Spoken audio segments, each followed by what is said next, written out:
250, I think. So this is James. I'm hiding somewhere off camera to the right, which is very convenient, just clicking through the slides. You can probably find this on YouTube if you look hard enough. But this was really valuable. This was kind of the end point of the program we've been on.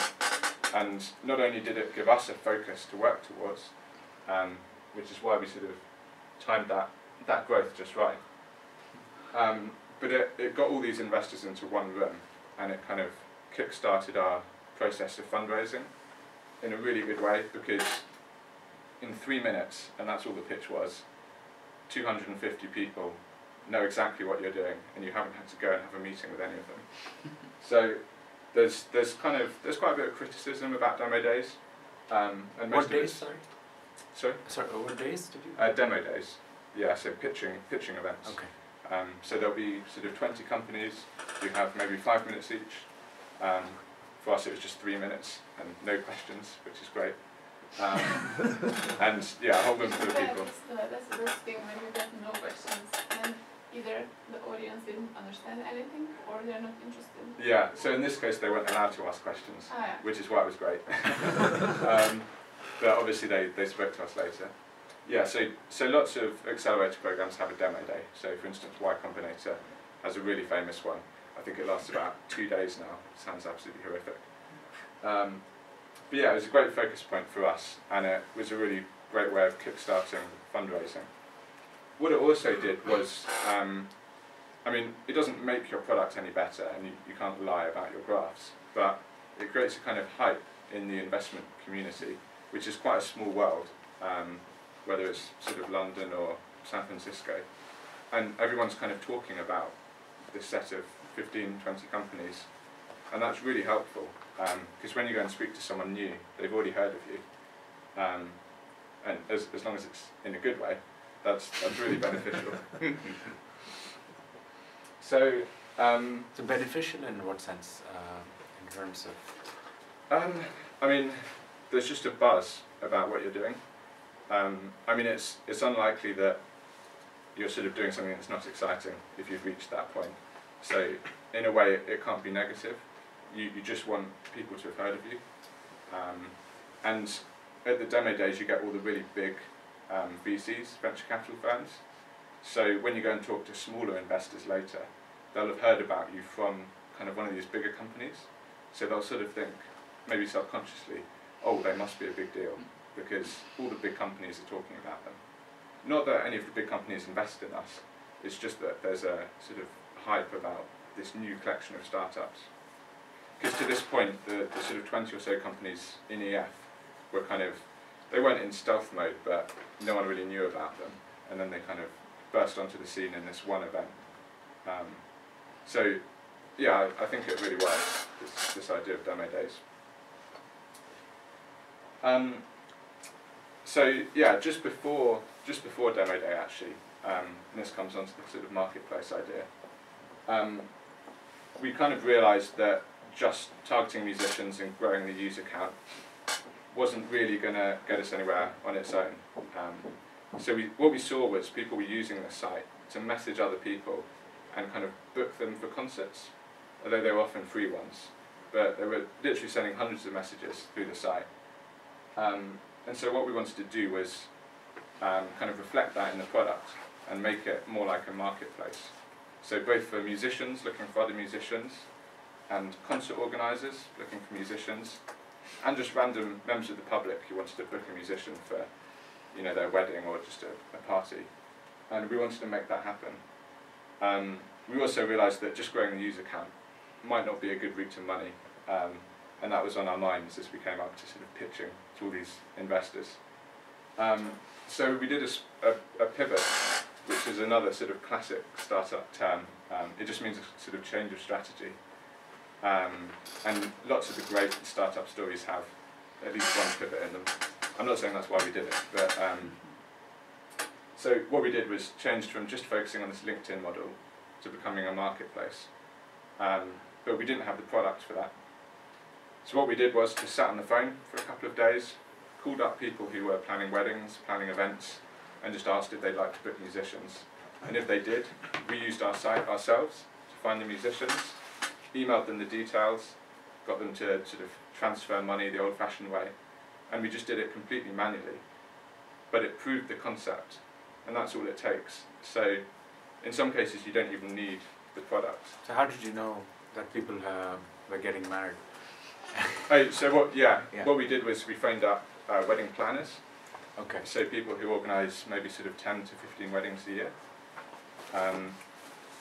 Because it's quite hard to just find the bride and the groom, and also they're not normally repeat customers. Or you hope that they're not. But yeah, it's a great question, and it's still quite a challenge for us identifying the different types of users on that side of the market. Yeah. But yeah, we just phoned up everyone we could think of, and we did quite a few bookings. We did about £2,000 worth of bookings, 20,000 kroner in a few days, which just sort of proved this idea. And some investors really liked that. Some actually said, we're fine with an exponential graph, that looks great. But this is kind of the model that we're currently on, is a marketplace. So I mentioned that a pivot is like a change of strategy, and you might wonder how that fits with the idea of being a crazy founder and having this vision to change the world and not changing what you do, whatever anyone says. So I just want to sort of clarify, I think this is often misunderstood. There's kind of three levels. There's the vision, the strategy, and the tactics. So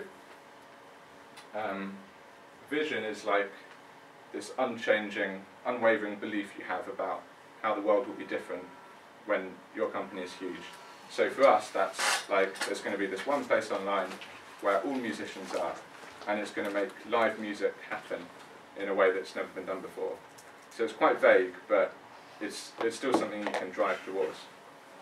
The strategy is sort of your, not short term, but what you're focusing on. So for us it's like the marketplace model, and this is what can pivot. So our initial strategy was like LinkedIn for music, and it's pivoted now to be a marketplace. Tactics are the sort of short term things that you work on to make the strategy happen. So for instance, on our marketplace it might be we're going to pull in clients by having a referral scheme. So we'll go away and we'll build some stuff so that we can do referrals, and then that will be sort of realising this strategy of building a marketplace. So the Encore story now is that we're fundraising, which is a shame because it's really hard to work on your actual company when you're trying to raise money. So yeah, the product, the growth slows down. You don't have time to talk to users because you're talking to investors and they're not normally users. So the main mistake we made was we didn't divide up our time. So I mean, this isn't something you'll have to worry about if you're just thinking about whether to do a startup or not. But if there are two of you and you're fundraising, I really recommend that just one person takes all the meetings and the other person takes over working on the business. And that was our main mistake, even though people told us that was a bit of a pit to fall into. We still made that mistake. So we've been fundraising for about 3 months now. We're fairly nearly there, but it's such a slow process. But it sort of sounds fun when you talk about it, and it's quite novel at the start, you know, sort of courting really rich people, dealing with big amounts of money. And obviously the result is good, but you just have to be wary because it's so bad for the actual company. So I was thinking about this, and I think there are kind of 4 key parts if you're trying to raise money of what investors are looking for. So the first is the idea. And what's really important is that when you pitch, you're pitching the wider vision. So they often call this the route to the ocean. So it's like you might be working on one small niche at the moment. So for us that's classical music. But there has to be a way that this could explode into something that might be, say, $1 billion company, which is the phrase they love to throw around. The second thing is to have a great team. In most cases that's all they're looking for anyway when you're raising a first round of money, like a seed round. So in particular having that kind of matching interest, maybe having worked together before, and having a great skill set between you. The third thing is is having a product that you can show solves a real pain. It's not just something you kind of came up with and thought would be quite cool. You've actually identified people that have a genuine problem and are going to sort of actively seek out a solution, and that's what you're building. And that's kind of the same thing, so understanding the market, showing that you talk to users, showing that you really know your users. In many cases personally, maybe, you know, you're sort of friends with your users because you meet up and they tell you about what's wrong with the product and all sorts of stuff. So yeah, I think the main thing is team, but those are the kind of 4 key points when you're looking to raise money. Yeah, and so now we're sort of hiring and looking how to grow next. Hiring is quite fun. You're sort of interviewing people, but you don't have the money to pay them yet. Early stage hires are interesting because you're basically looking for more members of a founding team, although they might not, you know, they'll have a salary, they won't just have only equity, for instance. But yeah, it's a very exciting stage, but I can't really sort of tell you more because we haven't done it yet. So that's kind of the end of the Encore story. But I was just thinking a bit about how you can sort of start a company out of research, because that's something you guys will be more interested in. And I don't claim to have a huge amount of expertise in this area, but just from a sort of from the point of view of the startup world, these were kind of my thoughts. So the thing about when you're working in research is you're genuinely solving problems that other people can't. You're doing stuff that sort of a couple of web developers can't just like pick out a problem they want to solve and then just go and do it. You're actually working on stuff that you're kind of uniquely qualified to do in many cases. And what's also great is you're solving a problem where there's big technical risk, but in a lot of cases it would have obvious sort of benefits if you could build it and take it to market. So this isn't always true, but I think if you're sort of thinking about problems you might solve, picking something that's just obviously great if you can build it, but you're not quite sure if you can build it, that's a good thing to work on, because it's got big technical risk, low market risk, but you're a technical person, so you can attack that problem. There aren't many people who would claim to sort of be market experts. I mean, it depends what domain you're in, but it's very hard to sort of have a repeatable skill to kind of tackle a market and work out what you're doing. And unfortunately, that's the boat we're in. We're not building this sort of technically heavy product. We're just attacking a market that hasn't quite found the right solution for its problems. And it's really tough. It means that you spend more time with users than you do coding, for instance. So my advice is tackle something that's challenging, but is obviously really awesome. And yeah, you're sort of genuinely innovating.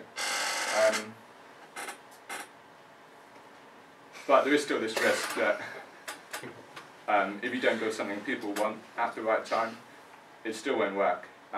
So the most common thing is being too early.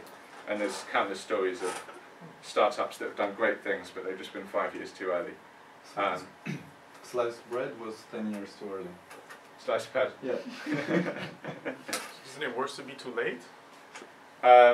Yeah, definitely. But I guess you can spot that because you can see, you can see Google already doing a pretty good job on web search, for instance. The problem with this is being too early.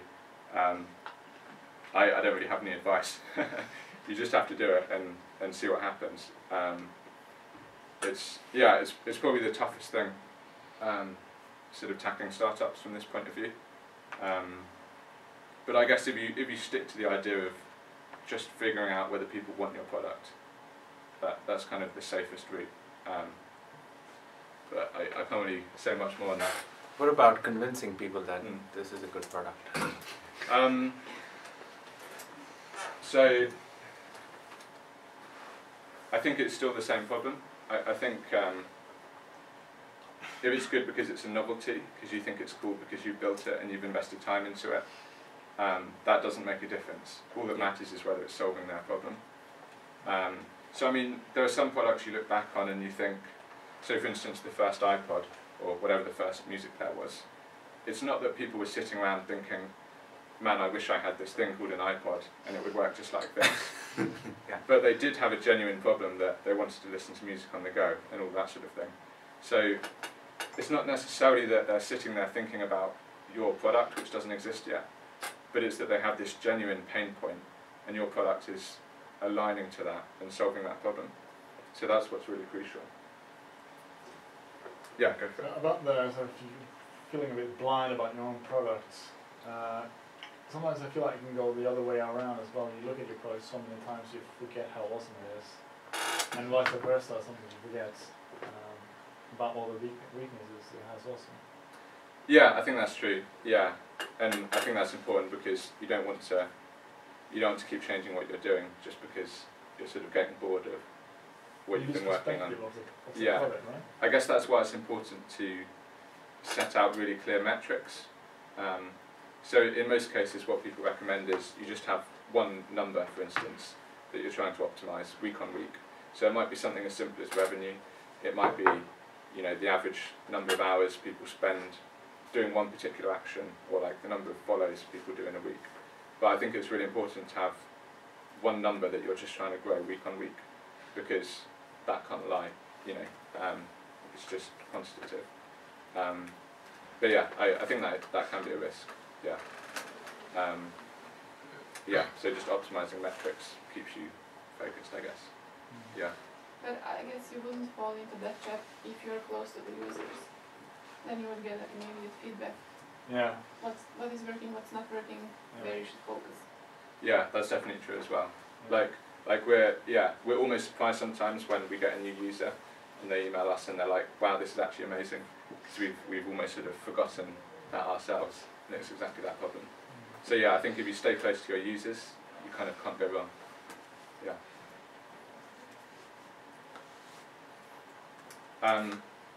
So yeah, just adding to the idea of kind of research, I guess in many cases you'll find that you're building a sort of business-to-business solution rather than a big consumer growth type product like we were. And there's a few kind of key differences from what I've been talking about. So one thing is that you're not really focusing on growth in just the number of users. You're looking at things like revenue, because it's basically, will people buy this product? And especially at the early stage, you just want a very small number of customers, but ones who really like what you're doing. So yeah, I've said the customer's king. I mean, that's true with our type of startup as well, obviously, because the users should be in charge of what we're doing. But you just want to find one or two people who really get it. So one or two people within organisations, for instance, who really get what you're doing and will come back to you because they're frustrated because they want to also do this other thing. And that's great because you can just go away and build it. And again, if you sort of get to an investment stage with it, this is really important because you want to show that you've got companies using your software. In some cases it might just be orders, and that's fine as well, particularly if it's hardware, and the reason you're raising is so that you can actually build it. But yeah, the main difference is you focus on a small number of customers who really get what you're doing. Sorry, just, why do you think that this does not apply on B2C? So I mean, it depends what you're doing. I suppose there are plenty of revenue centric companies that are B2C. I guess the main difference is with B2B you should be going back to the same 2 or 3 people week on week, getting their sort of iterating based on their feedback, and you want to see that they keep coming back to you with in many cases that they're genuinely annoyed that your product doesn't also do this other thing. Whereas for us, we often only talk to a user once or twice, and it's, yeah, I mean you have different problems as you grow, so we're sort of scaling breadthways, I suppose, whereas for B2B you're kind of going quite deep and really solving the problem for one customer before you can grow, because it's very hard to sell into businesses at scale, so you really have to nail it with 1 or 2 customers, I think. But are you targeting B2C or B2B?